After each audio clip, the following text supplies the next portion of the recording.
So yeah, I'm not gonna just talk out of my ass. I don't just simply say things that are not true. Happy Sunday and welcome to Asia Now. My name is Alex, and in this video, I'll tell you about that retired cop who lost his life savings in a crypto scam, is now in a great mood since the suspect has been caught. Why is there a dog in a South Korean restaurant fridge? 24 people charged in Cebu scam exposed by American hacker, and much more. Let's jump straight into our main story, which happens to be a positive one for once, for a change. So if you're feeling great like I am, take a second. If you're new to the channel, just hit that subscribe button. You're sitting there anyways. It only takes a second, but really helps the channel grow. Here's our main story. A 38-year-old German man named Alex, hey, wait a minute, has been arrested in Udon Thani, Thailand after allegedly defrauding a retired Australian police officer and his wife, Thai wife, over 1.1 million in a fake cryptocurrency investment scheme. The couple met Alex through social media and were convinced by his professional-looking crypto website he operated. They invested heavily over time, including the Australian man's police pension. When they attempted to withdraw funds, Alex became unreachable. After a complaint was filed on July 17th, Thai police swiftly launched an investigation tracing the suspect and arresting him at a fitness club in southern Thailand. He faces charges of computer fraud and public deception, though he claims innocence, saying his phone was lost. Thai authorities are urging other possible victims to come forward. Well, guess what, little buddy? You're gonna have a lot of time to be working out at a Thai prison if you have any space and there aren't any roaches crawling around. And what kind of excuse is that, bro? Your phone got lost? Come on, dude. You gotta do better than that. Ain't nobody's... Your phone got lost? That's the stupidest excuse I've ever heard in my life. What about your email? What about your professional website contact page or anything like that? Anyways, I'm glad the Thai police came together and helped this Australian man hopefully retrieve his investment, because just because they caught the guy does not mean the Australian guy or any other people affected by this German guy named Alex will get their funds back. Oftentimes, these are stashed away in, hard wallets, not online, not easily accessible on different exchange platforms, and accessing them can be difficult. There's a whole bunch of stuff. Let's go on to our next story involving scams. 24 people have been formally charged in Cebu City for running scam hub at the BMJ Data Processing Services, posing as a legitimate BPO. The operation was exposed after an American hacker infiltrated their system, revealing they were running online investment scams, particularly targeting foreign senior citizens. The scam involved high-pressure tactics and fake investment schemes like quantum AI, Bitcoin trading, and more stuff. Victims were lured into depositing at least $250 with false promises of high returns. Authorities raided the site on May 25th, seizing computers and gathering digital evidence, including CCTV footage. Charges were filed under the financial, all these kinds of whatever. Here are some facts that we need to know. 24 people have been charged. Evidence includes footage showing them committing fraud. FBI and Philippine authorities collaborated on the investigation.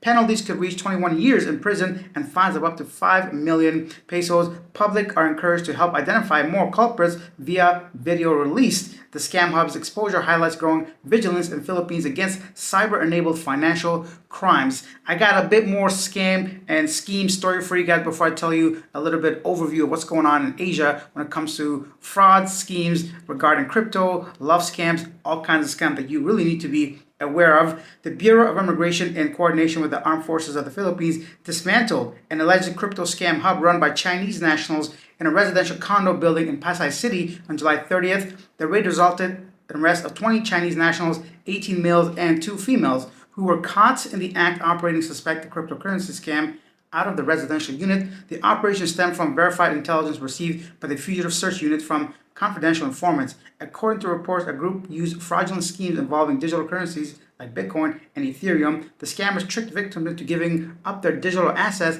or sharing sensitive personal information.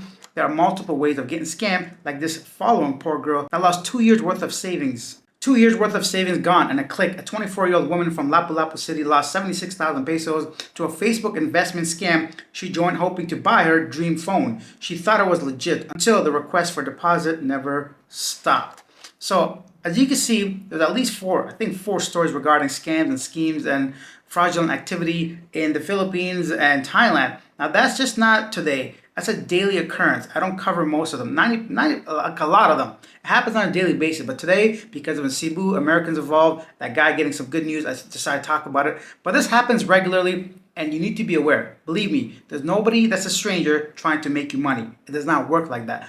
All of them are some kind of like pyramid scheme, or just basically they pull the rug, they get you to invest a little bit, they basically give you little pieces of return, and you feel like, wait, I'm getting $20 on $100, I might as well invest like 1,000, right? Or 10,000, I'm gonna get like 2,000 back. But it doesn't work that way. The more you put in there, they're gonna have excuses, you can't withdraw, they're gonna put you on a 90-day, 30-day waiting period. By that point, they collect everyone's money and eventually just book it and they're gone, right? So even with like women online, even if you're talking to a pretty girl online, she may not be a woman, first of all. Second of all, even if she's a woman, she could be working in a scam hub, like a call center environment, and talking to like dozens and dozens of men. So yeah, she is real, but her intentions are fake. So protect your wallet, protect yourself. I'm not going to tell you what to do with your money, but just for your own sake, there's better things you could be doing with your hard-earned cash, right? So there were four of the stories that I thought was important for today. Let me know if you've been kind of like, if you want to share your scam. I've never been scammed like that. The only time I got scammed was at a furniture store in Canada.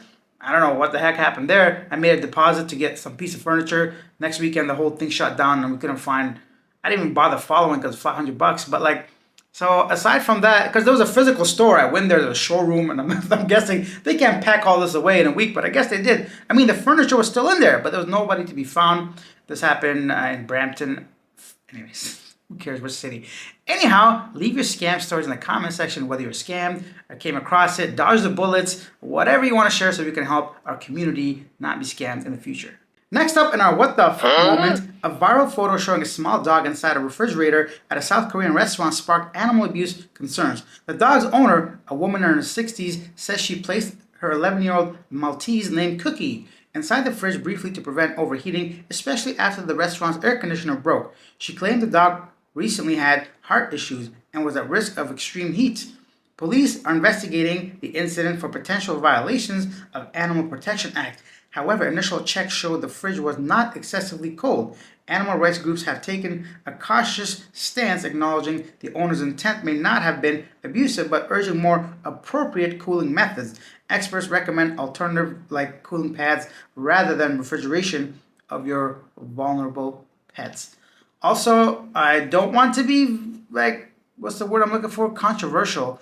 But I know that recently, just very recently, Korea passed a law that you should not be eating dogs. So this may be some kind of cultural memory of people. I don't know how to phrase this. It doesn't look good when you have a dog in the fridge and people are still basically eating dog in some parts of your country.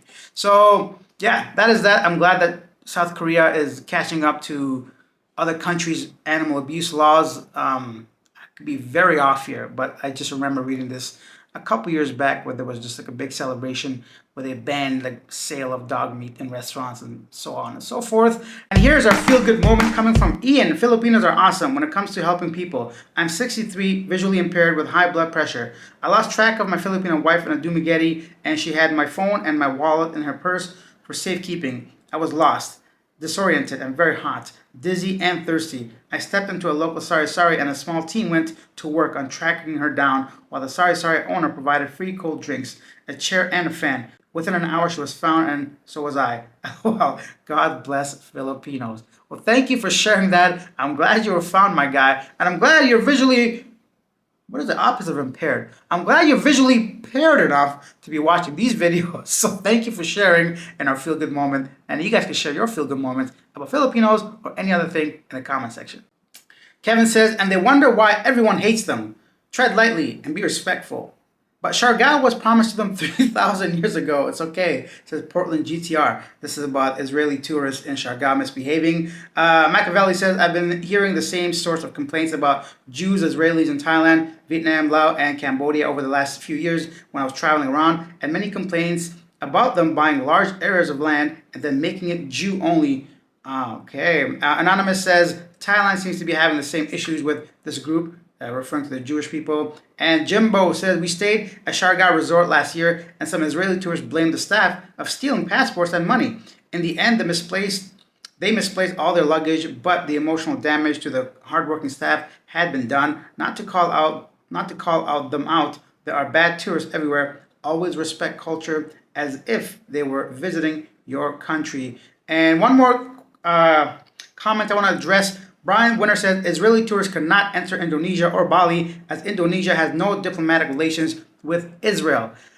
Yeah, not true. So a quick Google search would tell you otherwise. I'm surprised they got 12 likes. So guys, do your own research. I'm not gonna sit here and talk out of my ass. Israeli nationals, first of all, they can't go to Indonesia and Bali. They just don't have visa-free access. They can go there while receiving a visitor or a visa, a tourist visa. We maybe forget sometimes as Westerners, Canadians, Americans, Australians, multiple places we go, we don't need a visa, right? We get it either visa-free or visa on arrival, but Israeli national passport holders need a visa, a tourist visa, or don't forget, oftentimes, actually the majority of them have multiple passports. They're dual nationals. So yeah, I'm not gonna just talk out of my ass. I don't just simply say things that are not true, at least to my knowledge. And this was one of those cases. Anyways, have a great weekend. Let me know what are you guys up to today, tomorrow, anything you want to share. Share. Once again, I'm gonna go out there and just go to a restaurant. I'm gonna hit up like a local place and just eat like a pig. I'm gonna pig out because I'm fat and I enjoy eating. Okay? I said it. That's a little battle I got within myself. You know, it's not easy. So a part of me wants to eat nonstop like a child. The other part of me says, hey man, you're getting older and you're putting on a little bit of weight around that stomach of yours. So maybe you should chill. But it's so delicious sometimes, you know, so I can't help it. So that's my excuse. Every weekend, I just do what I want. I don't know where this was going. I think I ran out of like topics and stories to talk about. I'll see you guys tomorrow. Bye.